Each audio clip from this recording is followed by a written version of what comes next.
গত বছরের গণঅভ্যুত্থানে ছাত্র জনতার উপরে মারণাস্ত্র ব্যবহারের নির্দেশ দিয়েছিলেন তৎকালীন প্রধানমন্ত্রী শেখ হাসিনা। এমন একটি অডিও রেকর্ডিংয়ের সত্যতা নিশ্চিত করেছে বিবিসিআই।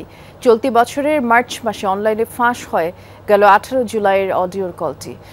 সেখানে অজ্ঞাত এক সিনিয়র সরকারি কর্মকর্তার সাথে কথা বলতে শোনা যায় শেখ হাসিনাকে। বিক্ষোভকারীদের উপর মারণাস্ত্র ব্যবহার এবং যেখানেই আন্দোলনকারীদের পাওয়া যাবে গুলি করার নির্দেশ দেন তিনি। ব্রিটিশ গণমাধ্যম বিবিসির অডিও ফরেন্সিক বিশেষজ্ঞ টিম ইয়ারশটের মাধ্যমে ওই রেকর্ড যাচাই করেছে। স্বরের ভঙ্গি, শ্বাস প্রশ্বাসের আওয়াজ সহ বিভিন্ন বিষয় পরীক্ষার পর নিশ্চিত হয়েছে কোনো অংশই এডিটেড বা সম্পাদনকৃত নয়। এয়ারশট জানিয়েছে, ব্যাকগ্রাউন্ড সাউন্ড থেকে ধারণা করা যায় মোবাইলের স্পিকার অন করা অবস্থায় কথা হয়েছে। মানবতাবিরোধী অপরাধ ট্রাইব্যুনালে শেখ হাসিনার বিরুদ্ধে এই অডিও রেকর্ডটি গুরুত্বপূর্ণ প্রমাণ হিসেবে উপস্থাপনের পরিকল্পনা করছে প্রসিকিউশন।